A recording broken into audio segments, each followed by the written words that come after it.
Mentality, you can't count him out. कुछ भी हो जाए भाई, you can't count him out. सो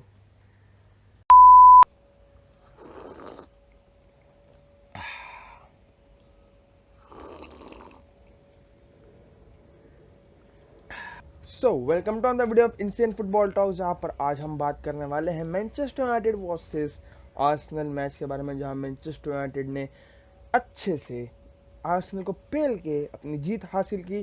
3-2 मेरी प्रिडिक्शन रॉन्ग हो गई, बट कोई बात नहीं, हमें मज़ा आया मैच देखने में। बट जिसने मैच नहीं देखा उसके लिए ये रिव्यू, तो चलिए शुरू करते हैं। मैं बात करेंगे माइकल कैरिक के बारे में। पता नहीं क्यों हर एक यूनाइटेड का इंटर्म मैनेजर बहुत अच्छा करके चले जाता है। आप ओले को देख सकते हो, उसका इंटर्म जो मैनेजर टर्म था उसमें he was brilliant just like Michael Carrick, जहाँ पर उन्होंने सिर्फ एक भी मैच नहीं आ रहा भाई, एक भी मैच नहीं आ रहा, सिर्फ एक ही draw, 2 wins, 100% record, nothing else. भाई underrated as a player, I think will be great as a manager. We saw him, उन्होंने इम्प्रूव कर दिया मैन यूनाइटेड को कहीं ना कहीं। आपको रोनाल्डो का वर्जन बेटर दिखता है, आपको फ्रेड का एक अलग लेवल अनलॉक कर दिया है। आपको शायद मैगवायर के साथ खेले फिर भी जीत गए, बहुत बड़ी बात है। मैगवायर का थोड़ा इम्प्रूवमेंट्स दिखा हमें इस गेम में, उसका प्रेस, तो हाई प्रेस जाके बॉल लेना, वहाँ से उस पास देना, सेंचो ने जो क्रॉस किया और जो पेनाल्टी मिला फ्रेड को, वो। फिर उसके बाद बहुत सी ऐसी चीज़ें हैं जो कैरिक ने इम्प्रूव की है, जो हमें ऑन फील्ड दिखती है और बहुत अच्छे से दिखती है। उनका स्ट्रक्चर दिखता है कि पहले आप देखोगे मैनचेस्टर यूनाइटेड को स्ट्रक्चर नहीं दिखता था भाई, स्ट्रक्चर गू था, हगार था एकदम। स्ट्रक्चर था ही नहीं, मैं तो बोलूँगा तो स्ट्रक्चर बहुत इंप्रूव किया है मैनचेस्टर यूनाइटेड, एक स्ट्रक्चर में रही, और ये हेल्प करेगा राल्फ रागनिक को, क्योंकि अब राल्फ रागनिक के एरा में स्ट्रक्चर मेंटेन करना होगा, डिसिप्लिन रहना होगा, एंड बस इन्हीं सब चीज़ों से मैनचेस्टर यूनाइटेड आगे बढ़ी और फ्यूचर इज़ ब्राइट। और बंदे भी फॉर्म में आ रहे हैं भाई, गलत टाइम पे मतलब इन द सेंस बहुत अच्छे टाइम पे फॉर्म में आ रहे हैं। सेंचो अभी अच्छा खेलने लग गया है, रोनाल्डो तो पहले से ही बचा रहा था यूनाइटेड को। देन यू हैव रैशफोर्ड जो धीरे धीरे करके फॉर्म में आ रहा है, फ्रेड तो अलग ही फॉर्म में आ रहा है। तो I think van de Beek start करेगा राल्फ रैंगनिक के एरा में, एक पिवट में स्टार्ट करेगा, पर करेगा, वैन डे बिग स्टार्ट करेगा। आपने मैगवायर को देखा, थोड़ा सा इंप्रूव हुआ है। डी गया तो अलग ही फॉर्म में चल रहा है, one of the best right now in the business. But going on to our main topic, which was Ronaldo scoring his 801 goal against Arsenal. Legend. On the field, you can't question his ethic, his work ethic, his like just brilliant. वो अलग ही level का work ethic है, he's अलग ही level का athlete है। Of the field, yes, there can be some instances where you can like उसके लिए कम हो जाएगी आपके लिए respect, but on the field he is a beast, he is a goal scoring machine, you can't doubt about it. He is a greatest of all, one of the greatest of all time, if not the greatest. Opinions differ, just वहाँ पर Ronaldo का clutch होना जो इस season दिखा है हमें, Ronaldo से क्लच मोमेंट्स पर ही रोनाल्डो आता है और बराबर मेन मोमेंट्स पर आकर रोनाल्डो यूनाइटेड को बचा कर लेके जाता है। हमने वो विलारियल के सामने देखा, हमने वो अटलांटा के सामने देखा, हमने आज वो आर्सेनल के सामने देखा। तो आर्सेनल की गलत कहाँ चली गई? आर्सेनल फर्स्ट हाफ में तो अच्छा खेल रही थी बहुत, सेकेंड हाफ में ऐसा क्या हो गया आर्सेनल को कि मैन यूनाइटेड ने पूरा डोमिनेट कर लिया? तो गलती ये होती है कि चलो पहला गोल आप कंट्रोवर्शियल बोल भी लो यूनाइटेड की तरफ से, बट मुझे नहीं लगता कि वो कंट्रोवर्शियल है। जो डेविड डिगिया का मैं एक ओपिनियन देता हूँ मेरी तरफ से, बट एक डिगिया का जो मतलब डिगिया जो गिर के चले गया था और स्मिथ रो ने गोल मार दिया था, तो क्या गोल नहीं देना चाहिए था भाई? आपके अपने प्लेयर ने अब गोलकीपर को इंजर्ड कर दिया, और कोई आउटफील्ड में होता, चलो कोई गोलकीपर को नहीं लेते, अगर कोई आउटफील्ड प्लेयर होता जैसे कि सेंटर मिड हो गया, डिफेंसिव जो भी डिफेंडर हो गया, अगर वो अपने प्लेयर को टक्कर है गिर जाता, तो क्या मैच रोक देते? आर्सेनल के पास बोला था नहीं। और एक क्लियर कट गोल था आर्सेनल के लिए, वेल डिजर्व्ड गोल।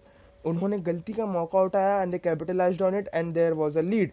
फिर उसके बाद अगेन और एक गोल, but things started getting fishy for Arsenal in the second half. Second half में यूनाइटेड ने प्रेस करना चालू किया और गंदी तरीके से प्रेस करना चालू किया।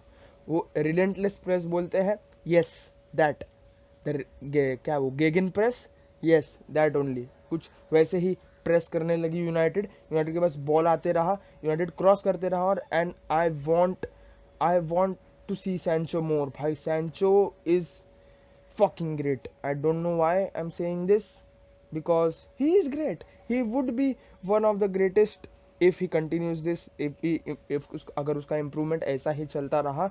But Bruno Fernandes what a player, उसके जैसा प्लेयर नहीं है यूनाइटेड के पास. रोनाल्डो नहीं था तब भी वो था, रोनाल्डो आगे रिटायर हो जाएगा उसके बाद भी ब्रूनो फर्नांडिस ही रहने वाला है. So getting on to a main player that is Fred. I don't know why interim manager और फ्रेड का रिश्ता बहुत अच्छे से जम जाता है. I don't know why. Ole अभी मुझे पता चला क्यों खिलाता था उसे, वो अलग बात है कि वो हकदार परफॉर्मेंस दे देता था, but he has the quality, he has जो what it's take to be a defensive midfielder. उसकी क्या work rate, his defensive abilities, pressing. भाई उसकी प्रेसिंग से कोई बच नहीं पाया इस मैच में. और अलग बात आर्सेनल हगने लग गई, उसके बाद आर्सेनल हार गई. तो आर्सेनल डोमिनेट कहाँ हुई? आर्सेनल डोमिनेट हुई अपने फ्लैंक पर. अभी फ्लैंक पर कैसे डोमिनेट हुई? आर्सेनल का लेफ्ट बैक था टावरेस, और टावरेस जब भी मार्क करने निकलता था रैशफोर्ड को, रैशफोर्ड जूम आगे निकल जाता था, या कुछ ऐसे हो जाता था, या टक इन कर लेता था, जैसे कि टक इन कर रहे थे ब्रूनो फर्नांडिस हो गया, क्रिस्टियानो रोनाल्डो हो गया, तो टक इन कर रहे थे, अंदर हार रहे थे, जब पॉल सीजन खेल रहे थे, तब आता है टावरेस का रोल. ठीक है, टावरेस ने उन्हें ट्रैक बैक करने की कोशिश की, और जैसे ही मतलब उनके पीछे आया टावरेस, पीछे की स्पेस खुल गई, और जब पीछे की स्पेस खुल गई रैशफोर्ड आगे भागने लगा. तो यही चांस मिला यूनाइटेड को, and they capitalised on it. और यहाँ पर चीज़ें ख़त्म थी. उसके बाद में रोनाल्डो तो था ही, तो रोनाल्डो ने बहुत अच्छा गोल मारा, बहुत अच्छा गोल, व्हाट अ फिनिश. और उसके बाद सेकंड गोल, जैसे कि आपको पता है कि मतलब पेनल्टी तो मिली गई थी फ्रेड को, वो जो हुआ चांस, ब्रूनो फर्नांडिस ने भी एक गोल मार दिया. So overall good match for Manchester United. I think इसके बाद से मैनचेस्टर यूनाइटेड के जितने भी मैच होंगे they will play like this, और बहुत अच्छे मैच होंगे यूनाइटेड के. मैं ये नहीं कह रहा कि आर्सेनल बहुत गंदी खेली. Arsenal played really well in the first half. उनकी टैक्टिक्स वर्क कर रही थी पहले हाफ में, but in the second half उन्होंने हंगार मचा दिया. ना उन्हें पता चला, उनकी मिसप्लेस पासेज वर मिसप्लेसिंग, बहुत ऐसे पाचेस दे तो पहुंचे ही नहीं प्लेयर के पास. मार्टिनेली को मैं शाउट आउट देना चाहूँगा, मतलब Martinelli was playing great. Telles को बहुत तकलीफ दे रहा था, बहुत हार्ड टाइम दे रहा था टेलेस को, क्योंकि मार्टिनेली की पेस से कोप अप कर पाना इट्स नॉट ईजी ना. तो ऊपर से जब भी टेलेस टक इन करता, मैगवायर आगे जाता तो टेलेस को अंदर आना पड़ रहा था, तब मार्टिनेली पीछे से निकल रहा था, और कई बार उसके पास ऐसे ही बॉल पहुंची, और उसके पास वो चांस भी बन गया था, बट वो मिस कर दिए. एंड उसके बाद से तो आर्सेनल सेकेंड हाफ में खेल ही नहीं पाई ढंग से, तो इसकी वजह से आर्सेनल हार गई. Yes, Arsenal were playing great and they deserved a point. मतलब पॉइंट तो ले ही लेना चाहिए था आर्सेनल को. Arsenal playing great in the first half, so उन्हें पॉइंट ले ही लेना चाहिए था इस मैच से. बट आपके पास रोनाल्डो हो तो क्या कुछ नहीं हो सकता भाई. Ronaldo a player with such calibre, one of the greatest of all time. Record तोड़ दिया, highest goal scoring forward till now 801 goal. भाई अलग ही फॉर्म चल रहा है. On the field a beast, facts भाई, facts. And we end this here with the factors that Ronaldo is a goal scoring machine on the field as well as off the field.